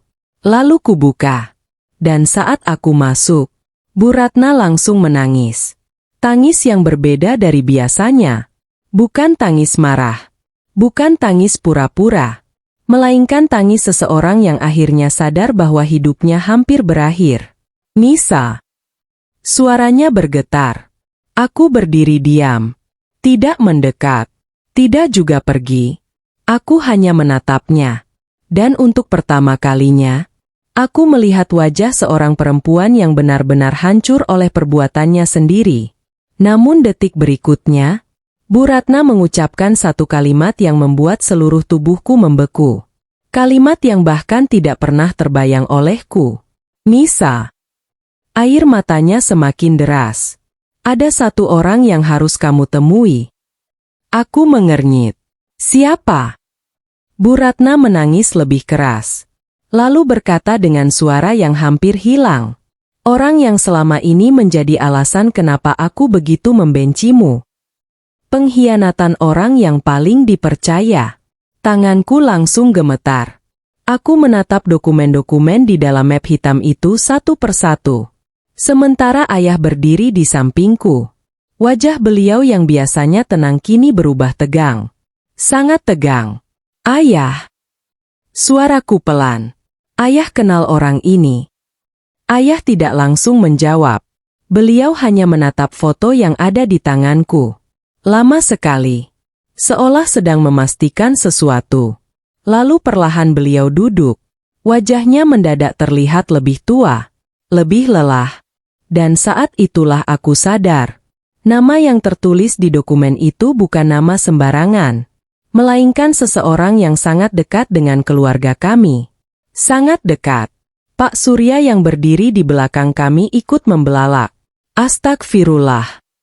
Aku langsung menoleh. Ada apa sebenarnya? Ayah menarik napas panjang. Kemudian berkata dengan suara berat. Itu Om Rudi. Jantungku langsung berdebar. Om Rudi? Aku tentu mengenalnya. Sejak kecil aku sering melihatnya datang ke rumah. Dia sahabat ayah. Atau setidaknya, aku selalu mengira begitu. Saat ulang tahunku dulu dia datang. Saat aku wisuda dia datang. Bahkan saat pernikahanku dengan Arman, dia duduk di barisan depan. Aku masih ingat bagaimana dia tersenyum dan mendoakan kami. Lalu kenapa sekarang namanya ada di dalam dokumen rahasia ini? Ayah menunduk. Kemudian berkata pelan. Selama 20 tahun aku menganggap dia saudara. Ruangan mendadak sunyi. Dia orang pertama yang kubantu saat memulai usaha. Dia orang pertama yang kupercaya mengelola beberapa proyek. Air mata mulai terlihat di sudut mata ayah. Dan itu membuat dadaku sesak. Karena ayah bukan tipe orang yang mudah menunjukkan perasaannya. Jika sampai seperti ini, berarti luka yang beliau rasakan sangat dalam. Pak Surya membuka salah satu dokumen, lalu meletakkannya di meja. Itu laporan transaksi lama. Aku melihat angka-angka yang tidak ku mengerti. Namun satu hal yang jelas, ada banyak uang yang berpindah ke rekening atas nama Om Rudi. Dalam jumlah besar. Sangat besar. Dia mengambil uang perusahaan. Tanyaku. Ayah mengangguk pelan. Sedikit demi sedikit. Selama bertahun-tahun. Aku langsung membeku. Bagaimana mungkin? 20 tahun persahabatan. 20 tahun kepercayaan. Dan ternyata, semuanya dibalas dengan pengkhianatan. Namun ternyata itu belum yang paling mengejutkan. Karena Bu Ratna yang sejak tadi diam mendadak menangis lagi. Tangisnya semakin keras. Dia juga yang menghancurkan keluarga kami. Aku langsung menoleh. Maksudnya? Bu Ratna terisak. Dulu saat usaha suami saya mulai jatuh. Ia datang menawarkan bantuan. Aku mulai mendengarkan dengan serius. Karena setiap kalimat terasa seperti membuka lapisan rahasia baru. Dia bilang akan membantu menyelamatkan bisnis kami. Lalu, Bu Ratna memejamkan mata. Air matanya terus mengalir. Ternyata dia justru memanfaatkan keadaan kami.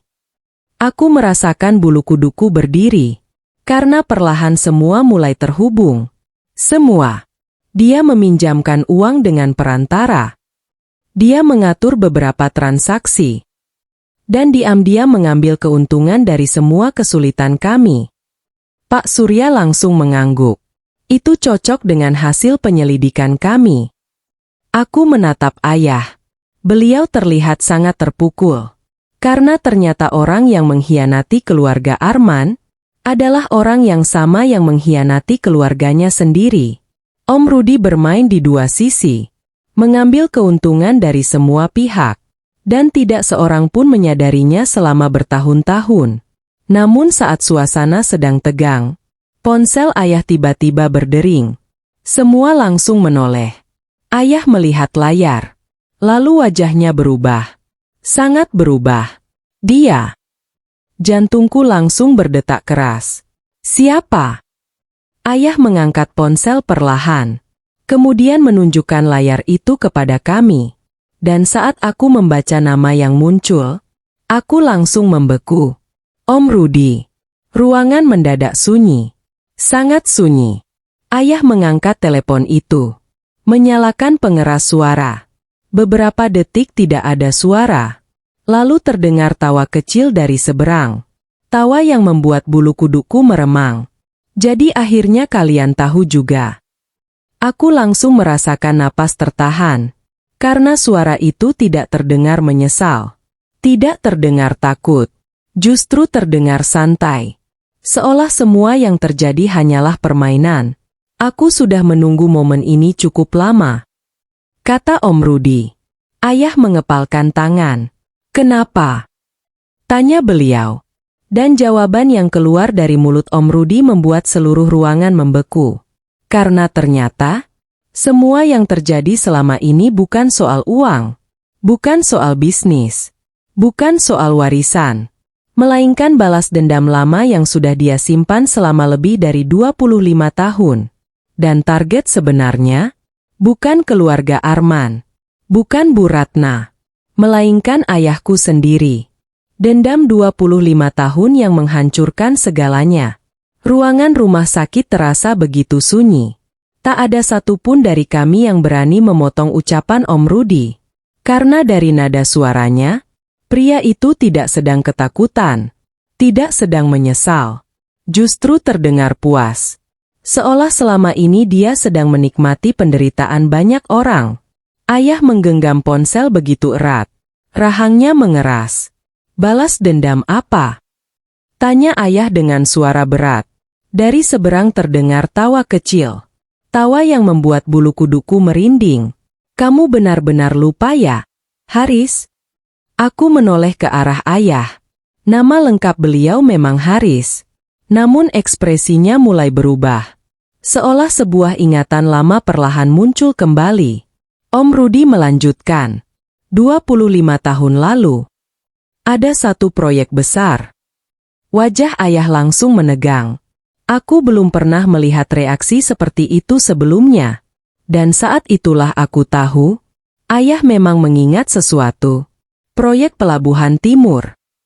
Kata Om Rudi. Pak Surya langsung membelalak. Sementara ayah hanya diam. Sangat diam. Ayah. Bisikku. Namun beliau belum menjawab. Beliau masih fokus mendengarkan. Aku kehilangan segalanya karena proyek itu. Suara Om Rudi berubah dingin. Dan kamu tidak pernah peduli. Ayah akhirnya berbicara. Itu bukan salahku. Bukan salahmu. Bentakan Om Rudi membuat semua orang terkejut. Bahkan alat monitor di samping ranjang Bu Ratna ikut berbunyi lebih cepat karena suasana yang menegangkan. Ayah. Aku mulai khawatir. Namun ayah mengangkat tangannya memberi isyarat agar aku diam. Lalu beliau berkata, kamu tahu siapa yang menyebabkan proyek itu gagal? Jangan bohong. Tidak ada yang berbohong. Terdengar suara benda dibanting dari seberang telepon. Lalu Om Rudi tertawa. Tapi kali ini tawanya terdengar seperti orang yang kehilangan akal sehat. Setelah proyek itu gagal, ayahku meninggal karena stres. Ibuku sakit. Kami kehilangan rumah. Kami kehilangan semuanya. Aku mulai memahami. Inilah akar semua masalah. Inilah api yang terus menyala selama puluhan tahun. Dendam. Dendam yang tidak pernah padam. Namun ayah tetap menjawab dengan tenang. Dan karena itu kamu menghancurkan banyak orang? Tidak. Suara Om Rudi berubah lirih. Menyeramkan. Aku hanya mengembalikan rasa sakit yang pernah kurasakan. Aku merasakan dadaku sesak.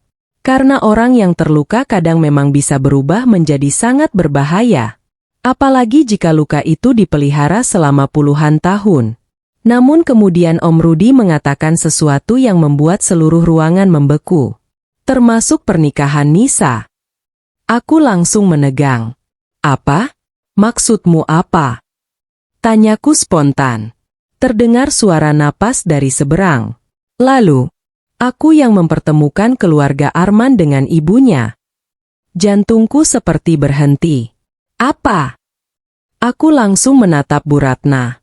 Perempuan itu menangis semakin keras. Karena rupanya dia juga baru mengetahui semuanya. Om Rudi melanjutkan. Aku tahu keluarga mereka sedang terpuruk. Aku tahu mereka membutuhkan uang.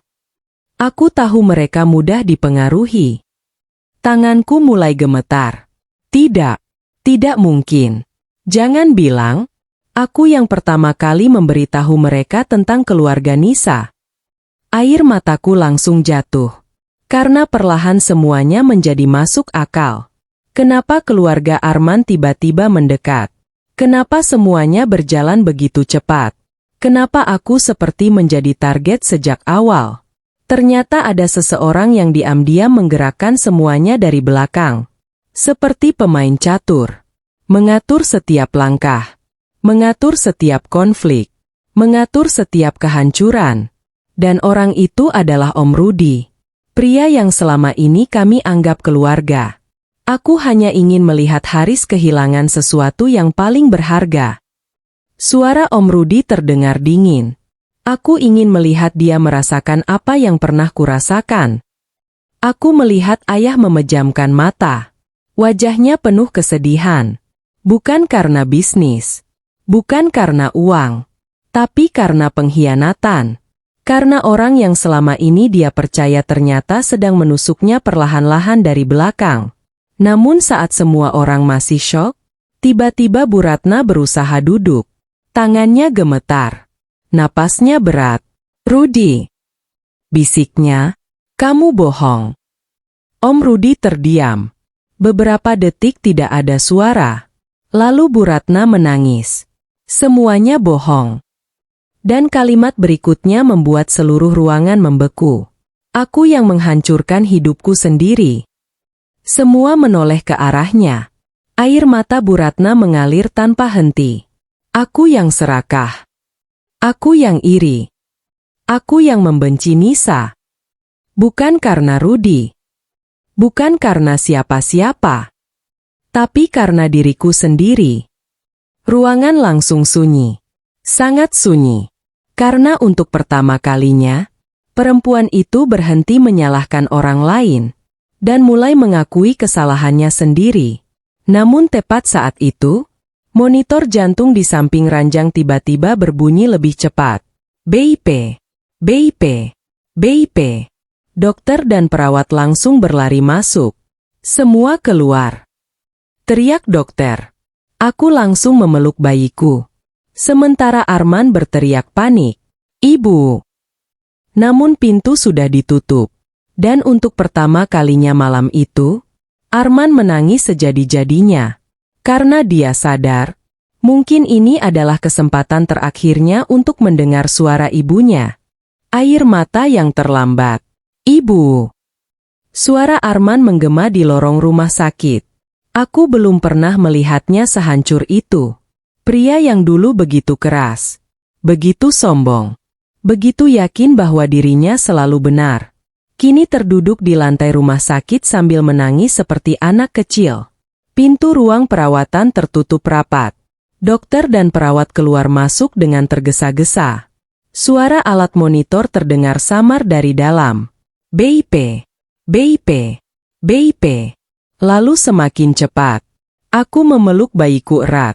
Jujur, aku tidak tahu apa yang harus kurasakan. Bu Ratna telah menyakitiku, menghinaku, merendahkanku, bahkan berusaha mengambil hakku. Tapi saat melihat Arman menangis seperti itu, hatiku tetap terasa sesak. Karena bagaimanapun juga, sejahat apapun seorang ibu, dia tetap ibu bagi anaknya. Dan tidak ada anak yang siap kehilangan ibunya. Menit demi menit terasa seperti berjam-jam. Lorong rumah sakit dipenuhi ketegangan. Ayah duduk diam. Pak Surya berdiri di dekat jendela. Sementara Arman terus menatap pintu ruang perawatan. Tak berkedip. Seolah hidupnya bergantung pada pintu itu. Dan mungkin memang begitu. Karena selama ini, meski banyak kesalahan yang dilakukan Bu Ratna, dia tetap orang yang membesarkannya. Orang yang selalu ada dalam hidupnya. Tiba-tiba Arman menoleh ke arahku. Matanya merah. Wajahnya penuh penyesalan. Nisa. Aku diam. Aku tahu aku nggak pantas minta apa-apa lagi. Suaranya bergetar. Tapi kalau nanti ibu nggak selamat, air matanya jatuh lagi. Tolong jangan biarkan aku menyesal sendirian. Kalimat itu membuat dadaku terasa berat. Sangat berat. Karena untuk pertama kalinya, aku tidak melihat pria yang menyakitiku. Aku melihat seorang anak yang ketakutan. Seorang anak yang takut kehilangan ibunya. Namun sebelum aku sempat menjawab, pintu ruang perawatan akhirnya terbuka. Semua langsung berdiri. Dokter keluar sambil melepas masker. Wajahnya serius. Sangat serius. Jantungku langsung berdebar. Arman bahkan hampir berlari menghampirinya. Dokter. Dokter menghela napas panjang. Lalu berkata, kondisinya berhasil kami stabilkan.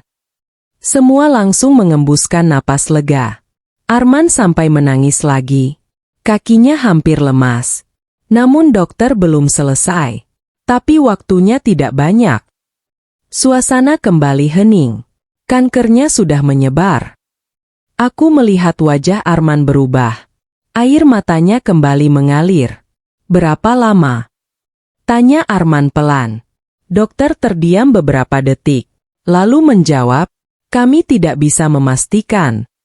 Tapi kondisinya sudah sangat serius. Kalimat itu terasa seperti palu yang menghantam semua orang. Karena artinya jelas. Bu Ratna mungkin tidak memiliki banyak waktu lagi. 1 jam kemudian, dokter mengizinkan kami masuk bergantian. Orang pertama yang dipanggil adalah Arman. Aku melihatnya masuk ke dalam ruangan dengan langkah gemetar. Pintu kembali tertutup. Dan untuk pertama kalinya malam itu, aku melihat ayah menatap kosong ke depan. Beliau tampak sangat lelah. Ayah. Beliau menoleh. Aku menggenggam tangannya. Ayah nggak apa-apa. Ayah tersenyum tipis. Namun senyum itu penuh kesedihan. Ayah cuma sedih. Karena Om Rudi. Ayah mengangguk. Lalu berkata pelan, kadang yang paling menyakitkan bukan musuh, tapi orang yang kita percaya. Aku langsung terdiam. Karena kalimat itu terasa sangat dekat dengan hidupku. Aku juga dikhianati oleh orang yang kupercaya. Oleh suamiku. Oleh mertuaku. Dan kini aku mulai mengerti rasa sakit yang dirasakan ayah. Sekitar 30 menit kemudian, Arman keluar dari ruang perawatan. Wajahnya basah oleh air mata. Namun ada sesuatu yang berbeda. Dia tidak lagi terlihat panik. Dia terlihat hancur. Benar-benar hancur. Nisa. Suaranya serak. Aku berdiri. Ada apa? Arman menatapku lama. Lalu berkata, Ibu ingin ketemu kamu. Aku langsung terdiam. Jantungku kembali berdebar. Karena jauh di dalam hati, aku tahu pertemuan ini mungkin akan menjadi yang terakhir. Dan aku sama sekali tidak siap untuk itu. Namun aku belum tahu bahwa beberapa menit lagi, Bu Ratna akan mengucapkan satu permintaan terakhir. Permintaan yang membuat seluruh ruangan menangis. Dan permintaan itu akan menentukan masa depan rumah tanggaku dengan Arman untuk selamanya. Permintaan terakhir yang membuat semua orang menangis. Tanganku terasa dingin saat berdiri di depan pintu ruang perawatan. Jantungku berdebar sangat kencang. Entah kenapa, meski aku sudah berkali-kali disakiti oleh Bu Ratna, tetap ada rasa berat di dalam dada. Karena aku tahu, mungkin ini adalah pertemuan terakhir kami. Aku menarik napas panjang, lalu perlahan membuka pintu. Ceklek. Ruangan itu terasa sunyi. Hanya terdengar suara mesin monitor yang berbunyi pelan. Bu Ratna terbaring lemah di atas ranjang. Tubuhnya terlihat jauh lebih kurus dibanding beberapa hari lalu. Wajahnya pucat. Matanya sembab karena terlalu banyak menangis. Namun saat melihatku masuk, perempuan itu langsung menangis lagi. Nisa. Aku berjalan perlahan mendekat, lalu berdiri di samping ranjang. Tidak terlalu dekat, tapi juga tidak terlalu jauh. Beberapa detik kami saling diam. Hingga akhirnya Bu Ratna menggenggam tanganku.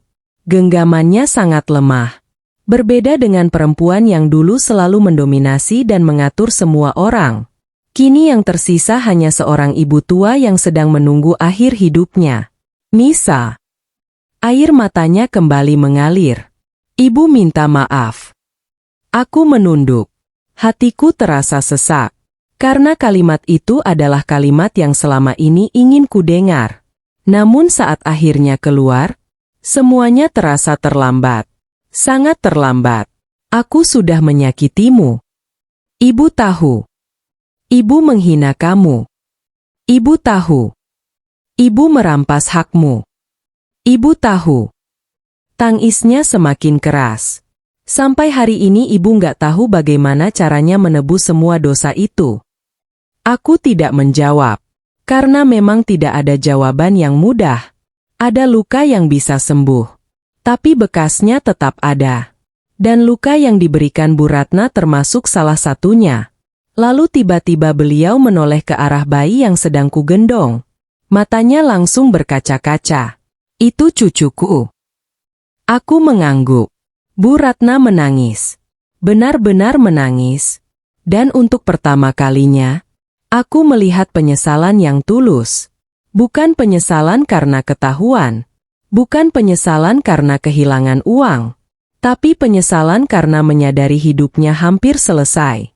Dan dia telah menghabiskan terlalu banyak waktu untuk membenci. Terlalu banyak waktu untuk iri. Terlalu banyak waktu untuk menyakiti orang lain. Lalu perlahan ia berkata, Nisa. Iya. Tolong izinkan aku menggendongnya sekali. Air mataku langsung jatuh. Karena entah kenapa, permintaan sederhana itu terasa begitu menyakitkan. Aku menatap bayi kecilku. Lalu perlahan menyerahkannya. Bu Ratna memeluk cucunya dengan tangan gemetar. Kemudian menangis semakin keras. Maafkan nenek. Bisiknya, maafkan nenek. Ruangan itu langsung dipenuhi tangis. Bahkan perawat yang berdiri di dekat pintu ikut menyeka air mata.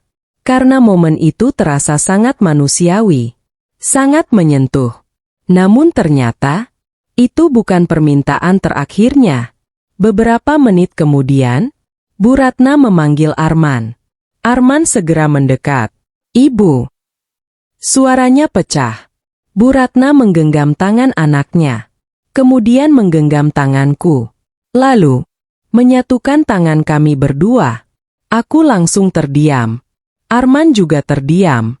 Nisa. Suaranya semakin lemah. Kamu tidak wajib memaafkan Arman. Aku menatapnya. Tidak wajib menerimanya lagi. Tangisku semakin deras. Tidak wajib kembali padanya. Bu Ratna menoleh ke arah anaknya. Dan untuk pertama kalinya, dia memarahi Arman dengan cara yang berbeda. Bukan dengan amarah, melainkan dengan kejujuran. Arman. Iya Bu. Kamu sudah gagal menjadi suami. Tangis Arman pecah. Saya tahu, Bu. Kamu membiarkan istrimu menangis sendirian. Iya. Kamu membiarkan anakmu hampir pulang naik bis setelah dilahirkan. Arman menutup wajahnya. Tubuhnya gemetar. Dan semua orang di ruangan itu tahu, setiap kata yang diucapkan Bu Ratna adalah kebenaran. Lalu Bu Ratna berkata, kalau suatu hari Nisa memaafkanmu, itu karena kebaikan hatinya. Bukan karena kamu pantas mendapatkannya. Tangis Arman semakin keras. Dan untuk pertama kalinya, aku melihat kesombongannya benar-benar runtuh. Tidak tersisa sedikit pun. Lalu Bu Ratna menoleh ke arahku. Nisa. Iya. Tolong. Air matanya kembali mengalir. Jangan warisi kebencian ibu. Aku langsung menangis. Karena kalimat itu terasa begitu dalam. Begitu menyakitkan. Dan begitu benar. Beberapa menit kemudian, monitor di samping ranjang berbunyi pelan. Dokter masuk. Perawat masuk. Kami semua diminta keluar. Dan malam itu, untuk terakhir kalinya, aku melihat Bu Ratna tersenyum. Senyum yang tidak pernah kulihat selama menjadi menantunya. Senyum yang damai. 3 bulan kemudian, hidupku berubah. Aku tinggal sementara di rumah ayah. Fokus membesarkan anakku. Fokus menyembuhkan luka-luka yang selama ini kupendam. Arman? Dia berubah. Benar-benar berubah. Bukan karena uang. Bukan karena proyek. Bukan karena takut kehilangan. Tapi karena akhirnya dia sadar bahwa satu keputusan buruknya di rumah sakit hari itu hampir menghancurkan seluruh hidupnya. Setiap minggu dia datang menemui anaknya. Dengan sabar. Dengan hormat. Tanpa memaksa. Tanpa menuntut. Dan untuk pertama kalinya, aku melihat seorang laki-laki yang sedang berusaha memperbaiki dirinya. Apakah aku langsung memaafkannya? Tidak. Karena kepercayaan tidak kembali dalam sehari. Apakah aku membencinya? Juga tidak. Karena kebencian hanya akan melahirkan luka baru. Yang kulakukan hanyalah memberi waktu. Untuk diriku. Untuk anakku. Dan untuk masa depan. Sementara Om Rudi, seluruh kejahatannya akhirnya terbongkar. Dia harus mempertanggungjawabkan semua perbuatannya di hadapan hukum. Dan untuk pertama kalinya setelah puluhan tahun, dendam yang dia pelihara justru menghancurkan dirinya sendiri. Hari ini, saat aku menulis cerita ini, anakku sedang tertidur di sampingku. Sehat, bahagia, dan sangat dicintai. Kadang aku masih mengingat hari ketika uang 50.000 itu dilemparkan ke arahku. Hari ketika aku dipaksa naik bis setelah melahirkan. Hari ketika aku merasa menjadi perempuan paling tidak berharga di dunia. Namun sekarang aku sadar, Tuhan tidak selalu langsung menyelamatkan kita dari orang yang menyakiti. Kadang Tuhan membiarkan semuanya terjadi, agar topeng mereka jatuh dengan sendirinya. Dan ketika itu terjadi, kebenaran akan menemukan jalannya. Sekecil apapun harapan yang tersisa.